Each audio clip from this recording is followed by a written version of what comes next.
Hey everybody, it's Irene with BrainStormAcres. And as you can tell, I'm in the greenhouse this morning. Now I'm in the greenhouse this morning for two reasons. One is my usual morning thing where I check things and stuff like that. But the other is I'm going to be planting some stuff.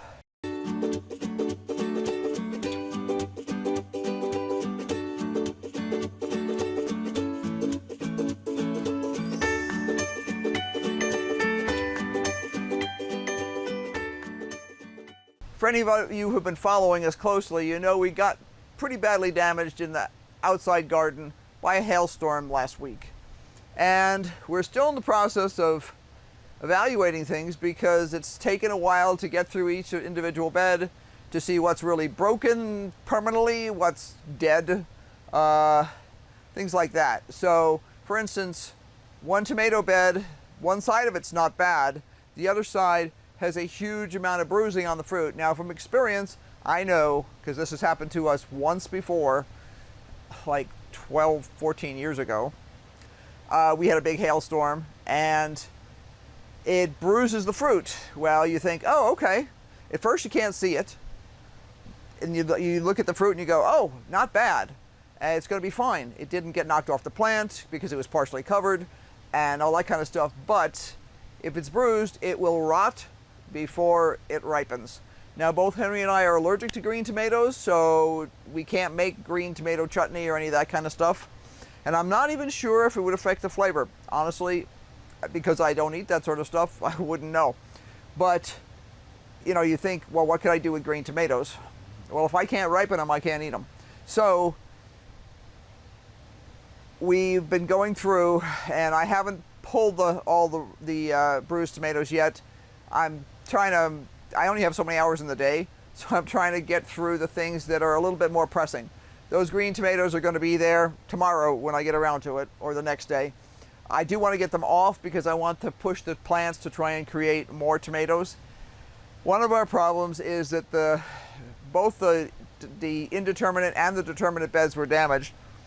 The indeterminate bed is pretty badly damaged. Those plants will come back and produce. Now it may take them a month to recover and start producing again, but they will produce until they freeze to death in the fall.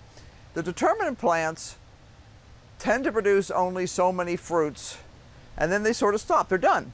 It's kind of like they have a best if used by date in effect, and you know, each plant will produce X number of fruits per plant, and that's pretty much it. You'll get a few dribs and drabs afterwards, but you do have to ask yourself the question, is it worth keeping them? So we had gotten, fortunately, a small flurry of fruits off of our Invincibles, which is a paste tomato, but to be honest, we've already eaten most of them. I was kind of not thrilled with how there wasn't another flush behind that coming. So we'll have to see. We're going to have to really take a look at our determinate bed in particular and decide what goes on with that one. But meanwhile, there are a couple of beds that were pretty badly damaged. And beans were hit very hard. Now, not quite as hard as we thought initially. The Carson yellow bed, which is a yellow bush bean, was very small because we staggered the planting on them. They were very small when they were damaged, so they actually are not quite as bad as we thought they were initially. There was some damage there, but it turns out that a lot of the bean pieces we were seeing on that bed are actually from the pole beans, which are at the end of the bed. So once I cleaned that up, it's not quite as bad as we thought it was. I need to give them a shot of fertilizer to help them along, but it looks like we'll get some production out of them. The soybeans, there was one section that was ironically protected when one of the other row covers blew off and landed on it.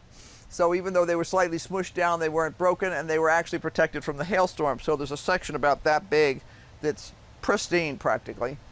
And I have that covered again. I have no more soybean seeds, so I can't replant there. Provider, bush beans, were previously damaged by deer and then hit again when their row covers were ripped off. they were just starting to bloom. So it depends a lot on when a plant is hit as to how bad the damage is going to be. So the bush beans there, the providers, had just barely started to bloom. So I can't get into them right now because it's been too wet. They're not drying out completely, and I do not want to get into them very much until it dries out more, which could be quite a while. But meanwhile, I am going to take one of the largest wicking totes we have here, and I am going to plant it with providers because I do have some more provider bush bean seeds. And then I am also going to do some additional planting.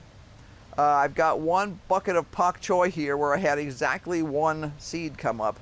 So I'm going to plant a couple more seeds in there. It doesn't matter if they're at different stages of growth. They are all handled pretty much the same, so I'll just keep it damp. I also have a bucket here of Tarragon, which is kohlrabi, which I only wound up with 3 in there, which I was shocked by because normally they come up really well. So I don't know what happened.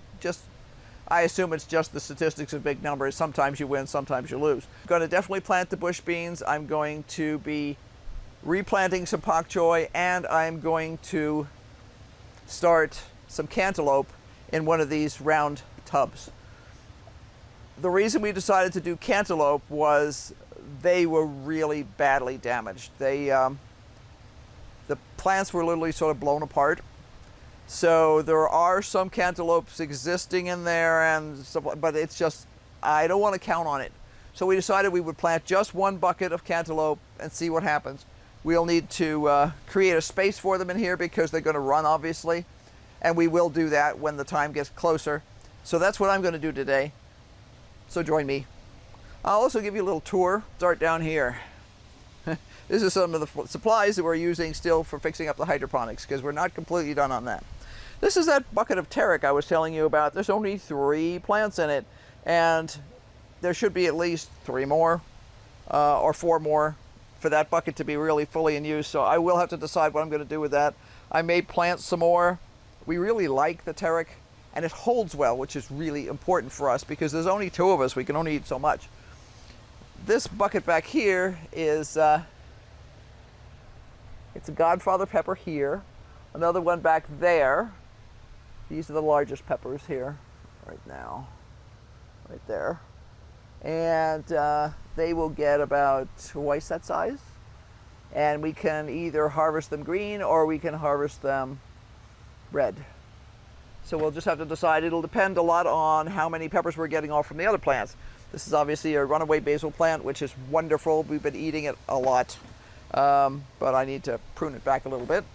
These are Thai basil, and this whole bucket is Thai basil. So this is awesome. I need to actually make some more stuff with that. There is a bucket, which is kind of buried behind the basil at this point, of Pak Choy back here.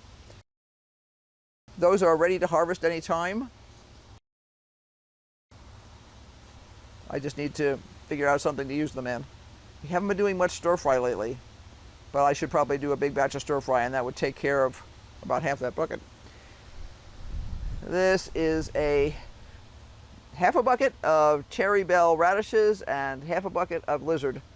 And I have to say, I am pleased with the flavor of lizard, but I am not pleased with its germination rate, despite the fact that it says, well, no, maybe it doesn't say. We had problem with Johnnies this year, and I hate to say that because I love Johnnies and we've been using them for a long time. But we've gotten every single package of seed that we bought from Johnnies this year does not have a batch number, a germination number, or anything else on it. So you're just kind of going, I hope this grows. So we have no idea what the germination rate should be. There should be, there are 22 seeds or 21 seeds planted in this side. As you can see, there's about 20 seeds planted in this side too, and pretty much all of them came up. But there's only 1, 2, 3, 4, 5 of the lizards that came up. And the same thing happened the last time we started them. This thing should be full. Look, it should look like a giant bouquet. Now, we've been pleased with the flavor and the fact that they show no sign of bolting in the heat and all that other kind of stuff, but the germination rate has been awful. So I may have to contact Johnny's on that and ask them what's going on. This is the bucket that's going to grow up to be bush beans. So it looks messy because it's got fertilizer, which smells like chicken manure because it's made from chicken manure, and it's also got some bone meal in here, and it needs to have a little bit more soil put in the top.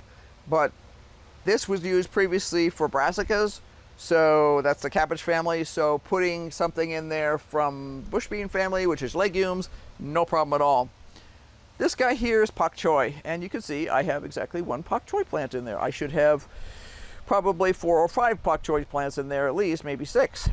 So I'm not happy with that, and I will be replanting that because I'm trying to have a succession of plants. You see it. This one here is really, really far along. This one here is a little less far along,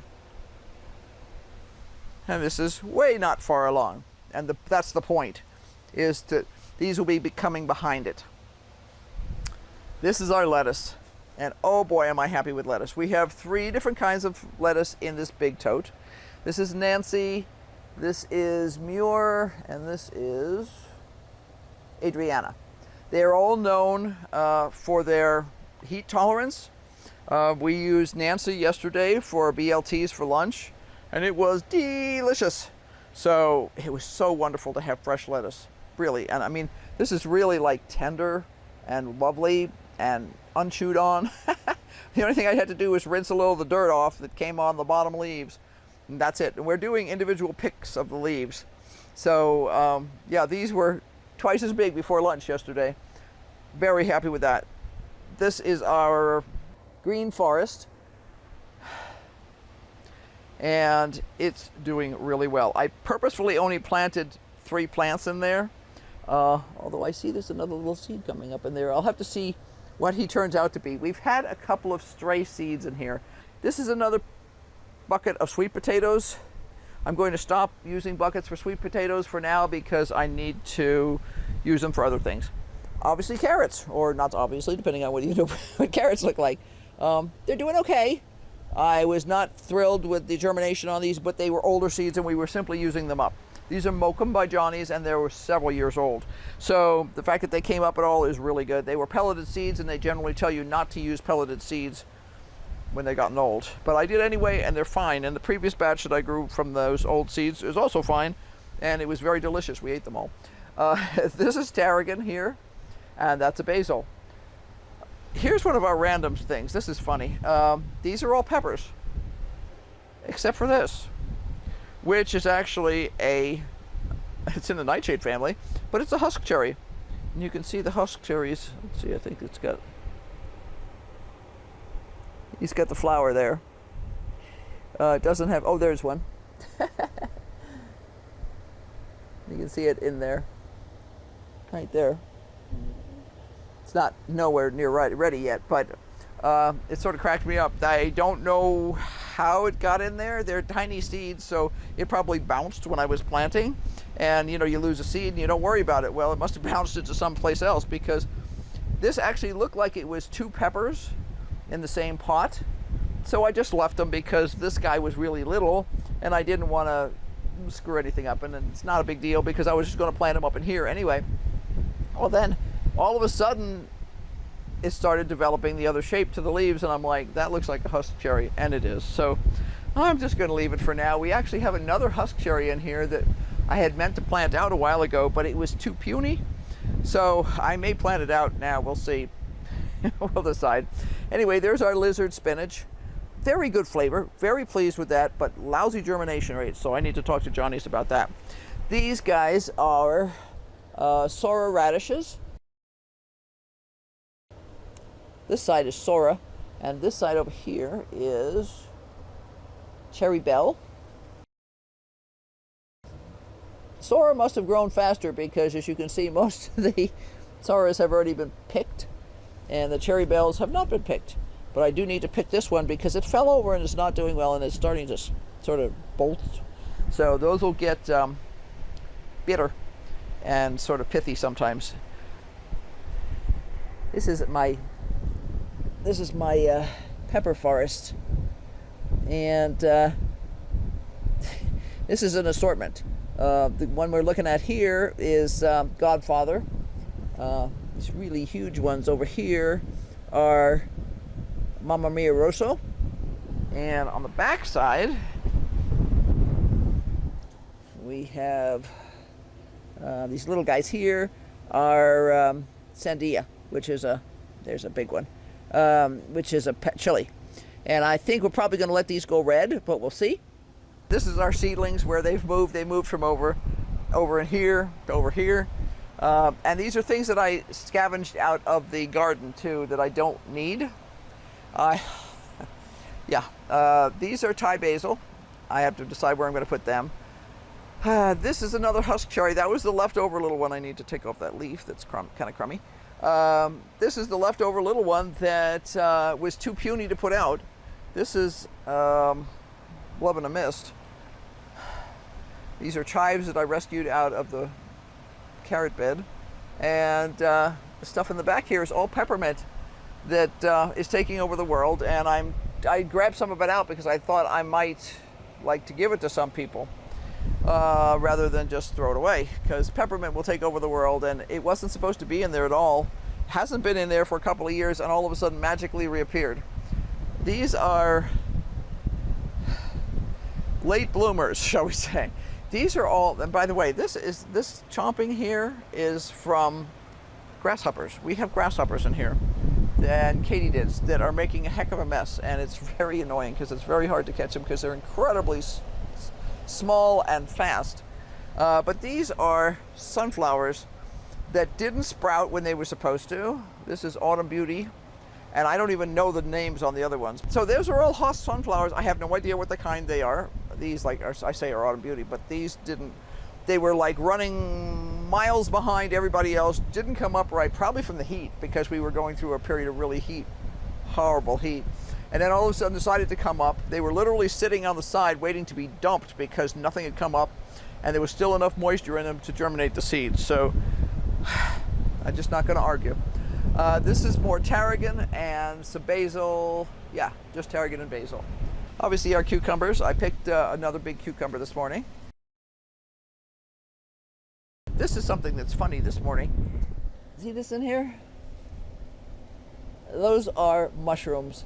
And this is hysterical because we've never had this until this year, but the mushroom compost that we're getting has mycelium of some sort in it, because all of a sudden we're getting mushrooms popping up, and different kinds.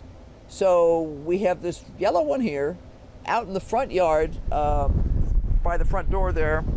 There's a big white one that popped up yesterday. See this guy? I think that's a zinnia. And for some reason, he was in this pot. And the only thing I could think of is it must have literally dropped in when I was planting other things, and then it decided to come up.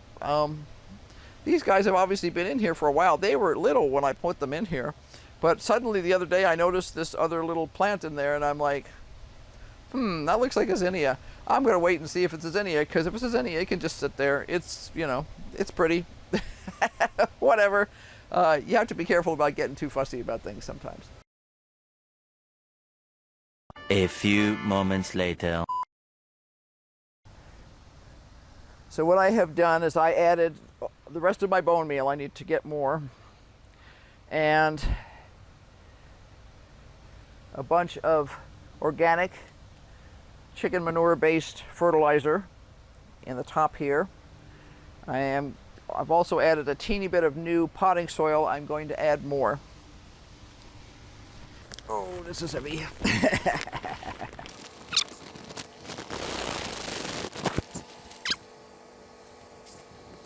And this is going to be provider, which is bush beans. So I am going to plant. I've been trying to decide whether I should do an overall plant or whether I should do rows. And there's a part of my brain that says do rows, and then there's another part of my brain that says just sort of do it randomly, as if I was doing square foot gardening. And I think I'm going to just do the square foot gardening approach. They shouldn't be, it's not such a large container that it should be a big deal. But we'll see. Let's see. They say, see what I mean? I wrote on there. I bought it in January.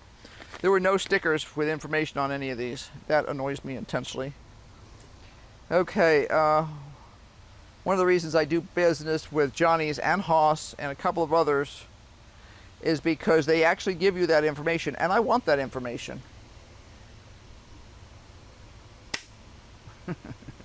Lies. 1 inch deep, 2 inches apart. Okay. I think what I'm going to do,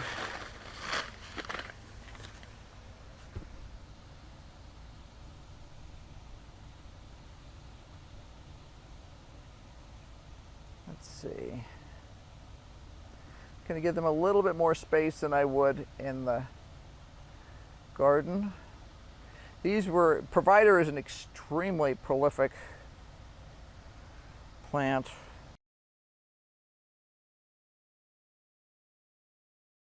Okay, 15 plants. And we'll see how that goes.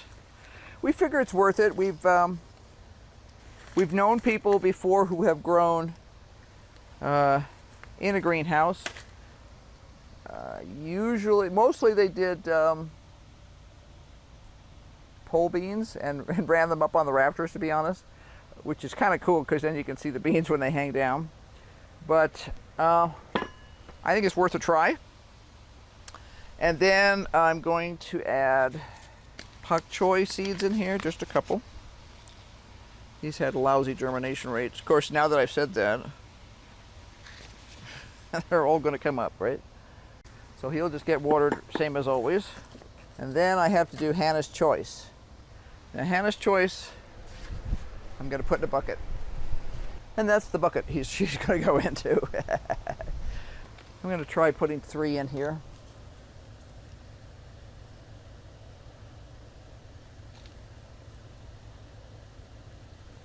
This has been topped off, it's been fertilized, it's been watered. So, and it has not been used for anything in the cucurbit family. So, it's worth a try.